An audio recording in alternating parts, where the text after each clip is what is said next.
Alegerile locale din 5 iunie 2011 sunt un examen serios pentru democrația din Republica Moldova. Constituția, dar și alte legi în vigoare arată că în Moldova au șanse egale, inclusiv de a alege și de a fi aleși, atât bărbații cât și femeile.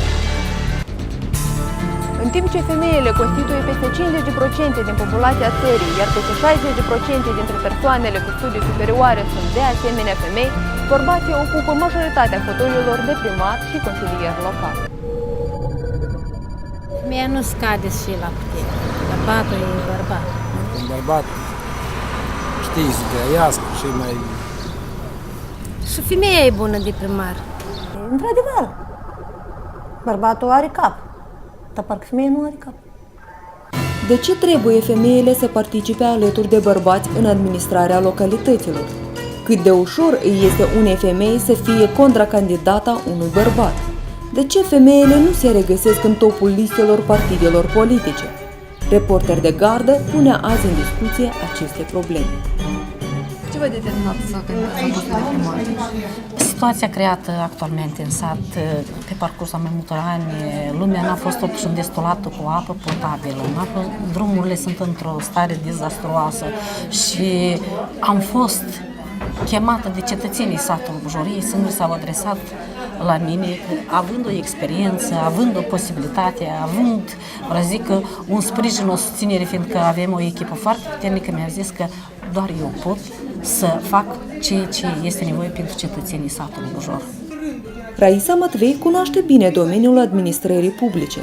Are circa 40 de ani de experiență de muncă, dintre care ultimii 16 ani a muncit în calitate de secretară a primăriei Bujor.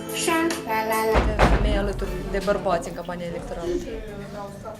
Vă spun sincer, eu mă simt destul de bine, chiar destul de puternică, fiindcă bărbații care am alături, că sunt 3 candidați bărbați și încă o doamnă, eu mă simt, vă spun sincer, cea mai puternică, cea mai și cred că voi învinge.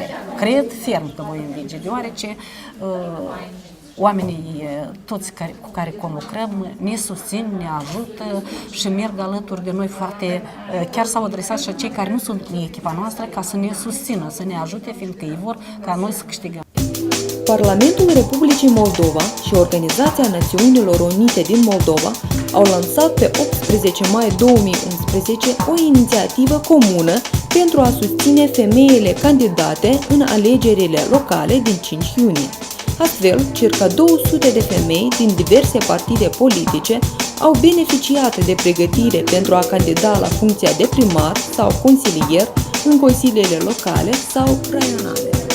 Ne dorim să punem în valoare acele capacități pe care le au femeile și să convingem alegătorul că femeia poate contribui la sporirea calității politicilor dezvoltate în Republica Moldova și aceasta va fi doar în interesul cetățeanului. Alegerile locale din 5 iunie sunt o ultimă posibilitate de a îndeplini angajamentul internațional al Republicii Moldova referitor la asigurarea egalității de gen în structurile locale și raionale. Unul dintre obiectivele milenare ale dezvoltării pentru Moldova este asigurarea a 40% de locuri din consiliile locale și municipale pentru femei. La 5 iunie vom avea ultimele alegeri locale de până în 2015. De aceea, Organizația Națiunilor Unite din Moldova a decis să acorde sprijinul necesar femeilor care aleg să participe la administrarea publică. Moldova has set an ambitious course to itself by pursuing deeper integration with Europe. And here I would like to say that gender equality belongs to the deepest core European values. Am solicitat partidele politice să explice de ce este atât de mic numărul femeilor înscrise pe listele pentru consilii locale și municipale. Absența femeilor este explicată prin mai multe argumente. Cred că sunt mai multe motive aici. Unele partide nu au înțeles că rolul femeilor este unul foarte important în rezolvarea problemelor sociale, economice a unei țări și a unui oraș. Pe de altă parte, ne mai întâlnim cu nedorința femeilor de a se implica activ, pentru că cu regret, încă cultura politică din Republica Moldova nu este de fapt una atractivă pentru femeile din Republica Moldova. Noi avem o reprezentare, aș spune, la un nivel mai înalt al doamnelor și domnișoarelor în partid și respectiv în funcții directive și executive. În Consiliul Municipal actual, în fracțiunea Partidului Liberal, mai mult de jumătate sunt femei. Iar în executiv, la primărie, de asemenea, de mai multe ori au fost desemnate în funcții de conducere, în special doamne, domnișoare. De aceea, nu este neapărat să fie o prezență matematică de listă, 50 la 50, 60 la 40, 30 la 70. Conform studiilor, multe, au fost câteva motive sau cauze care s-au stabilit de ce femeile sunt mai puține în procesul de luare a deciziilor. Una din aceste cauze fiind poate și încrederea scăzută a lor că pot fi la fel de competitive în campania electorală ca și bărbații. Această inițiativă prevede oferirea de suport și susținere și consultanță la peste 180 de femei candidate. La trainingurile organizate de UN Women în Moldova au participat candidate din partea diferitor partide. Tacticile unei campanii electorale de succes sunt însă egale pentru toate femeile de pe întreg eșichierul politic. În sală sunt persoane din diferite partide. Eu înțeleg că toată lumea luptă cu toată lumea, că suntem într-o campanie, însă aș dori foarte mult.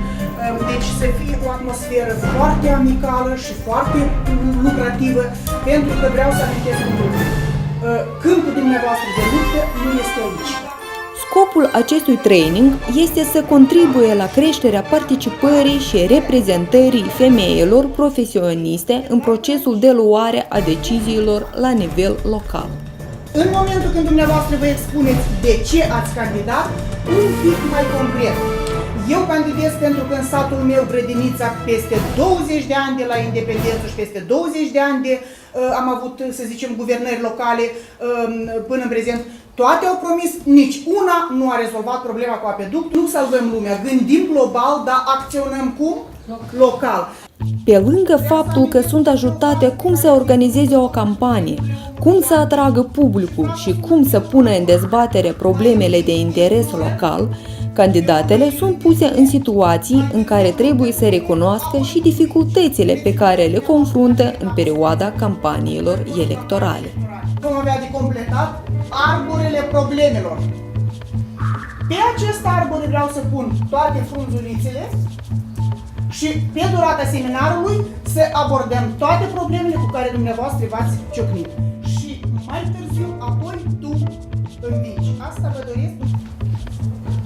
10 secunde, pentru că dumneavoastră pe propria piele ați încercat deja greutățile. Așadar trebuie să știți repede cu ce v-ați confruntat și ce ați fi dorit să mai știți. Cine este gata, ridică mâna. Indiferența alegătorilor, lipsa de curaj, invidia între femei, finanțele.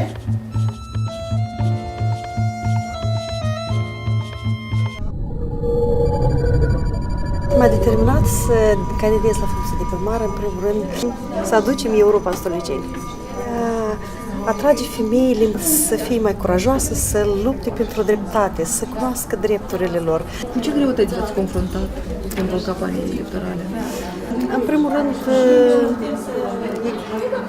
lipsa de finanță, parcă aș zice, timp puțin.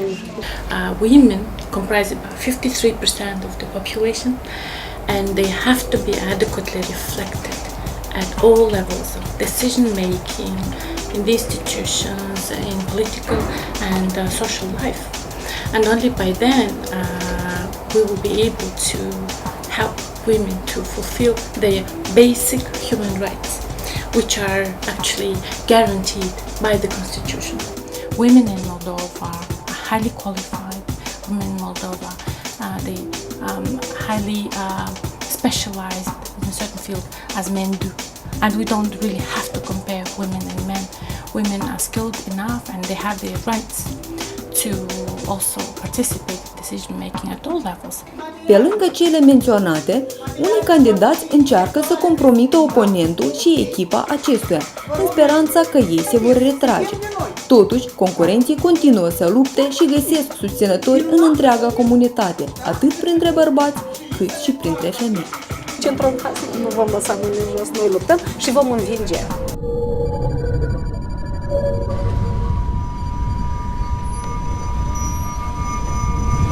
Femeile candidate recunosc faptul că în condițiile actuale unei femei este mult mai greu să se descurce decât unui bărbat în politică, deoarece a trebuit tot timpul să demonstreze că merită să obțină postul pe care îl deține. De aceea, femeia are nevoie de mult mai multă rezistență decât un candidat bărbat. În politică unei femei nu este atât de ușor, pentru că așa e primită femeia în societatea noastră. Bărbații ca tare sunt puțin mai exigenți sau au un caracter mai puternic ca o femeie și respectiv femeia la un moment parcă se retrage. Dar totuși, dacă este dorința ca să-i aduci la cunoștință și să te afirmi, să te ții pe poziția care știi că ești corectă. Galina Roșca, fostă consilieră a satului Măgdăcești, crede că susținerea în campanii electorale vine din relațiile construite în timp în comunitate. A muncit 35 de ani în calitate de pedagog. De aceea, în campanie, a lansat ideea susținerii copiilor aflați în dificultate. Am fost consilier pentru a ajuta, în primul rând, copiii care să uitați acasă și nimeni nu au grijă de dânsii, mai ales copiii care sunt invalizi. Fiindcă nu ca mamă, dar chiar ca invalid eu singură. Dacă ești acasă, nimeni nu te vede și nimeni nu-ți trage atenție. Galina reușea să facă față cerințelor în cadrul Consiliului Local, deoarece avea o bună înțelegere și tot sprijinul familiei.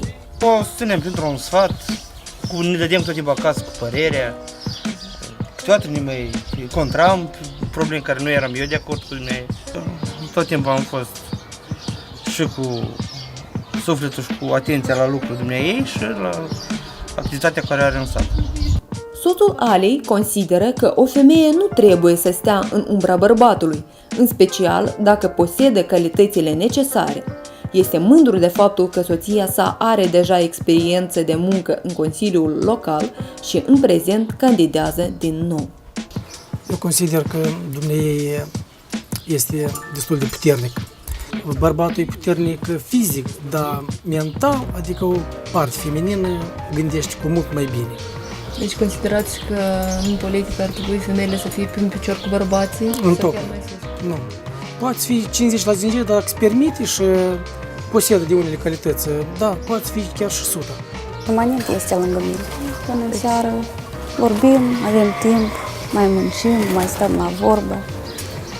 Femeile candidate sunt de părere că e timpul ca oamenii să înțeleagă faptul că femeile pot participa în activitatea comunităților, fiind în consiliile locale, municipale sau chiar în fotoliile de primari, deoarece ele au aceleași drepturi, dar și pregătire profesională și experiență de muncă.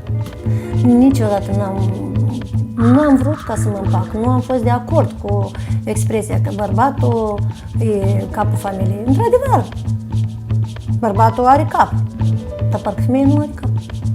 Indiferent de gender, pentru oricare, este greu, se cere un sacrificiu.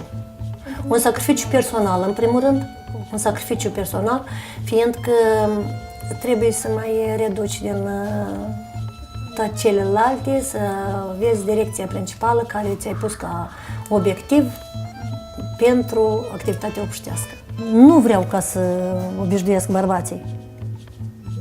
Este sigur că mai ușor, mult mai ușor pentru a rezolva unele probleme, fiindcă acasă știi că trebuie să pregătești la show, să ai bucatele pregătite, curățenia trebuie, în gospodărie trebuie tot trebuie să fie la înălțime. Le dau și...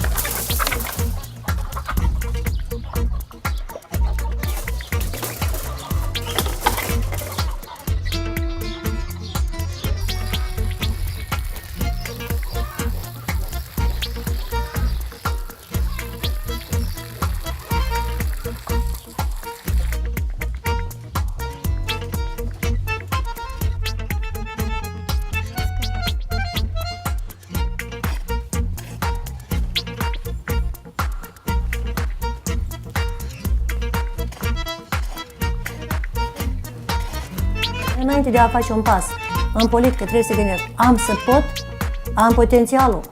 Acasă, toate trebuie să le ai în considerație. Nu că eu vreau, dar trebuie să ai soț, trebuie să fii soție, trebuie să fii mamă, trebuie să fii gospodină. Și toate trebuie ca să le împletești în așa fel ca să le reușești. Toate. Ca să fie toată lumea împăcată. Participarea femeilor în lupta politică este chiar aducătoare de metafore uneori, fiind create deja poezii despre scrutine și providență. Hristos coboară pe pământ. El intră în suflet, aer, floare și nu ne întreabă de partid cine suntem, de ce culoare.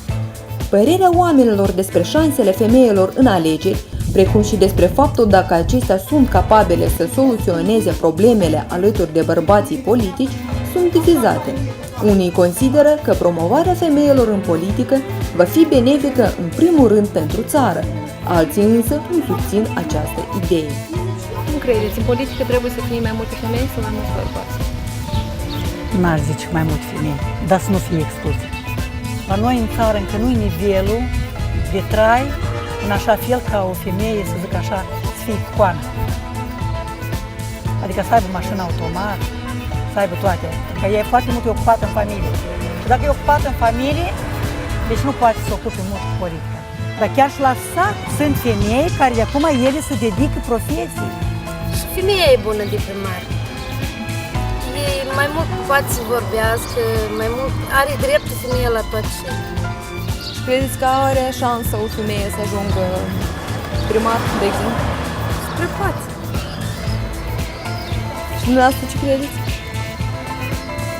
La mine tot. Pentru mine nu rezolvă. Și unul și altul nu rezolvă nimic. Dar dumneavoastră spune cine ați candidat, pentru femeie sau pentru un bărbat? Pentru un bărbat.